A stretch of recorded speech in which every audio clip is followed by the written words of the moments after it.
deste reino, que não é o reino de Deus, um reino capaz de se tornar luz. E aí quando você olha sobre essa perspectiva, aí você vai entender por que para Jesus é tão importante que cada um membro do seu reino se torne sal da terra e luz do mundo. Se você se torna a luz do mundo dentro do reino de Satanás, o que vai acontecer com ele? Vai perder força e vai desaparecer. Então, para vencer o reino de Satanás, é preciso que Deus não vai vir, a não ser no último dia. Deus não vai vir e vai dizer assim, dá um sopro, saia a escuridão, que o reino de Satanás desapareça, e agora tudo nós vamos virar anjinho. Ele diz que para que o reino de Deus se torne fato, nós precisamos virarmos. Nosso bebê espiritual precisa crescer e amadurecer. Precisa se tornar forte, não pode se tornar fraco. Não se pode ficar indiferente de Jesus, é preciso fazer parte da nova família, a família do reino de Deus, e essa família do reino de Deus tem a mãe, a igreja. A mãe que cuida, a mãe que zela, a mãe que alimenta, que deveria ao menos alimentar-nos com o leite espiritual, a fim de que nosso espírito pudesse ser desenvolvido. Depois ele vai apresentar as parábolas, e as parábolas serão sequenciais, e cada parábola ela vai colocando-nos numa dinâmica muito própria. Quando a gente olha as parábolas, a gente apenas olha uma realidade em separado, mas a parábola vai ser colocada em 7, que é o número da plenitude, e na dinâmica do número da plenitude, ela vai nos apresentar o quê? Vai nos apresentar uma dinâmica. Primeiro, o primeiro de tudo é que você precisa semear. Se você não semeia, nada vai acontecer. Tá? Você precisa semear. Depois que você semeou, você precisa aceitar que a semente que você semeou vai ser misturada com o que não presta. Coisa mais difícil do mundo. Tá? Imagine você tendo os seus filhos. Você nunca espera que um deles vai se enfiar no meio de uma gangue. Você cuida, zela da criança, leva ela para a igreja, ensina Pai Nosso, Ave Maria, Creio, tudo certinho. Daqui a pouco a desgranada se junta com o joio.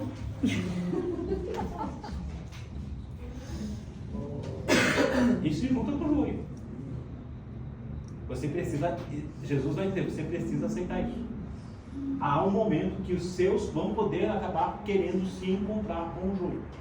Você pode fazer tudo certinho, mas ainda assim essa possibilidade existe. Sua criança pode se aproximar do joio. Quando ela se aproximar do joio ou não, você deve lembrar-se da fé.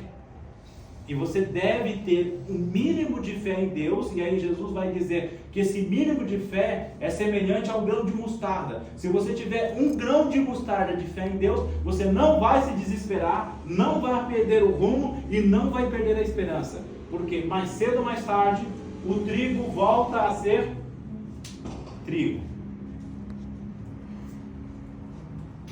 Mais cedo ou mais tarde, o trigo volta a ser trigo. Isso é fato. Fato cotidiano da nossa vida. Vamos citar a santa mais famosa, Mônica. Santa Mônica. Santa Mônica é essa: semeia, o triguinho dela vira joio, e depois que o triguinho vira joio, a fé dela se torna de um grão de mostarda, esse joio se torna trigo e se torna fermento na massa.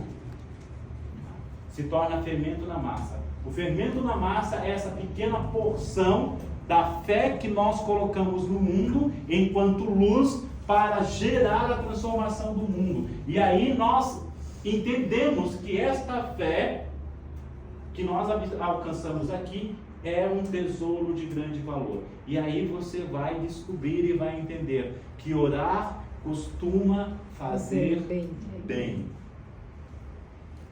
Quem já passou pelo processo sempre vai entender que ir à missa é um tesouro, é uma pérola preciosa. Comungar é uma dádiva, uma bênção absoluta de Deus. Uma bênção absoluta de Deus. Quando você compreende essas duas realidades, então você vai colocar-se a caminho da missão. Aí você já não fala mais por si, mas começa a falar por Deus. Daí você vai fazer a experiência paulina. Já não sou eu que vivo, mas é Cristo que vive em mim. As 7 parábolas em Mateus colocam-se nessa programação específica de uma experiência continuada da nossa fé, que quando olhada separadamente parece ser um evento específico, mas elas são um caminho, são 7 parábolas, elas são este caminho que nos leva à plenitude e à perfeição. Sempre será necessário aumentar a fé. Sempre será necessário entender que o que foi semeado pode se perder. E sempre será necessário entender que aquilo que pode se perder será alcançado e pode se tornar fermento na massa. Vós sois sal da terra e luz do mundo.